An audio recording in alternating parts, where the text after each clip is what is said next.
Assalamualaikum warahmatullahi wabarakatuh.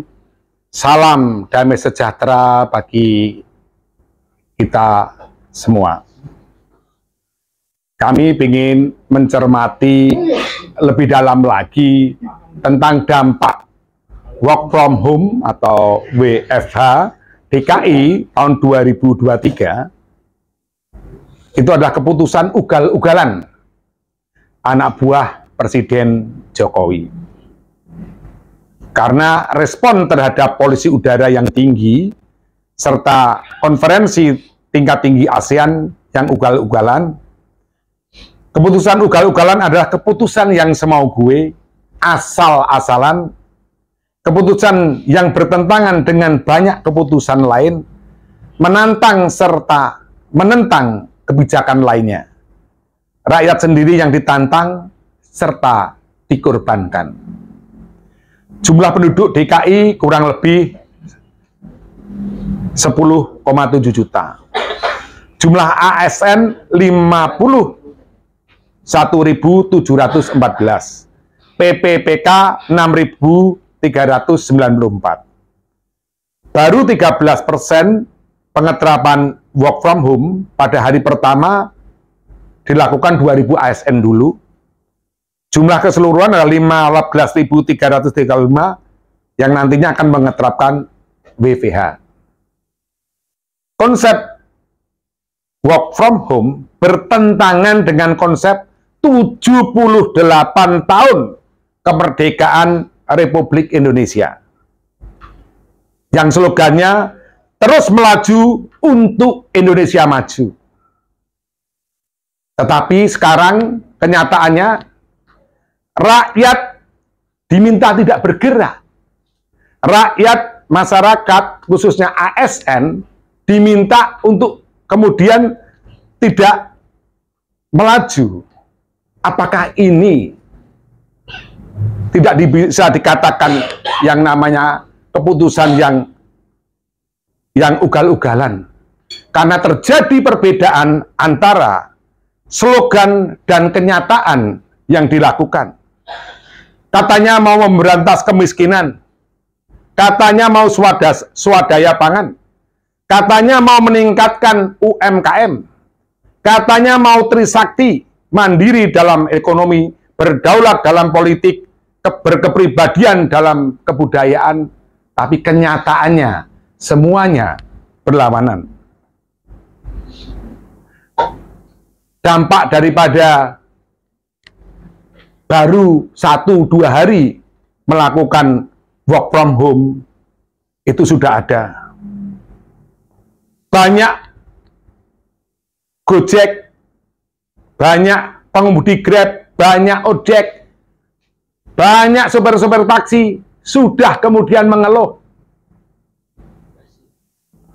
Tadi pagi kita baru saja ke pasar tradisional. Mereka sudah sepi.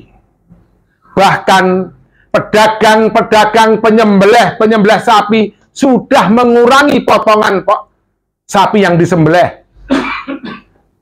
Pedagang-pedagang ayam, mereka sudah mengurangi omset penjualannya.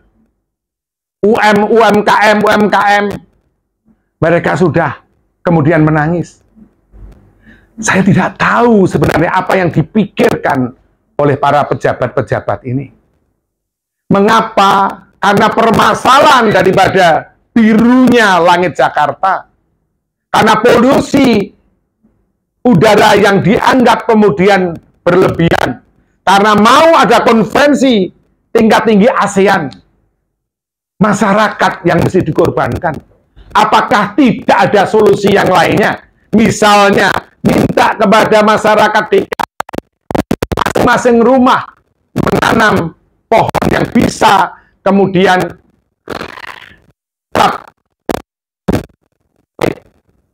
meminta untuk kemudian membuat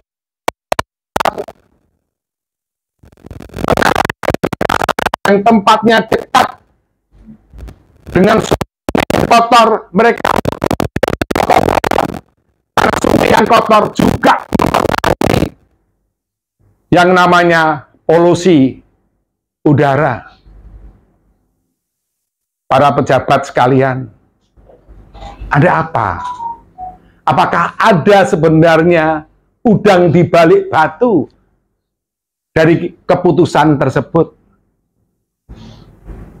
Lihatlah di Jakarta ini. Setiap sore sudah mulai banyak sekali tetangga-tetangga kita, karena saya tinggal di Jakarta. Banyak sekali orang tua, banyak sekali anak-anak. Mereka berjajar-jajar di pinggir jalan, bahkan di ring 1 daripada istana, untuk menunggu datangnya mobil atau orang naik sepeda motor membawa bingkisan. Dan itu terjadi di mana-mana. Kita bisa lihat di lampu-lampu traffic light. Mereka yang meminta-minta sudah semakin banyak. Bahkan kemudian mengecat tubuhnya menjadi manusia silver. Kalau bapak-bapak, ibu pejabat mau ke pasar Muara Karang, di tempat yang katanya makmur, sudah semakin banyak orang yang mengais-mengais sampah hanya sekedar untuk bisa kemudian makan. Bahkan mereka datang ke tempat meja-meja makan hanya untuk mendapatkan nasi bekas daripada orang-orang yang kaya ini. Coba lihatlah realita. Lihatlah kenyataan. Selesai sekarang ini omong-omong kosong. Selesai sekarang ini hal-hal yang tidak bermanfaat untuk rakyat. Masih banyak hal-hal yang kemudian berguna. Martabat kehormatan pemimpin itu ada di hati rakyat, bapak-bapak dan ibu-ibu. Harga diri seorang pemimpin itu ada di hati nurani rakyat. Harga diri seorang presiden, kewibawaan seorang presiden, martabat seorang presiden ada di hati setiap rakyat bangsa Indonesia. Dan mereka mencatatnya. Kalau kemudian ada mereka yang merasa bahwa hidupnya di Indonesia di zaman kemerdekaan ini adalah hidup yang penuh kesusahan, penderitaan, kemiskinan, dan itu dia berdoa kepada Tuhannya. Apakah kemudian satu doa ini tidak akan kemudian menjadikan masalah bagi bapak dan ibu-ibu yang sekarang ini menjabat di pemerintahan ini? Kita hanya mengingatkan bahwa jangan membuat keputusan-keputusan di kondisi negara kita, di kondisi pemerintahan kita, pada kondisi rakyat kita yang sekarang ini penuh dan masih menderita. Jangan buat mereka menderita, lebih menderita lagi. Jangan anggap ketika mereka bersyukur karena merasa bisa makan 2 kali sehari, kemudian mereka tidak demo, mereka tidak berontak, mereka tidak kemudian bersuara, itu dianggap keberhasilan kalian.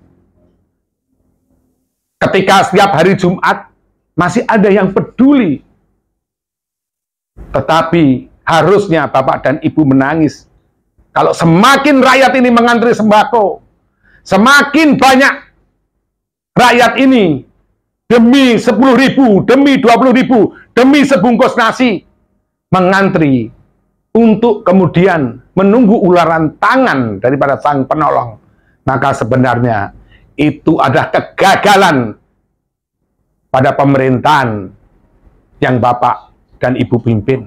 Apalagi di ring 1.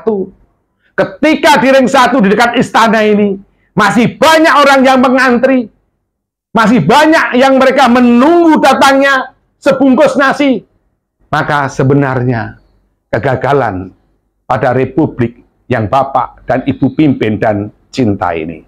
Wassalamualaikum warahmatullahi wabarakatuh.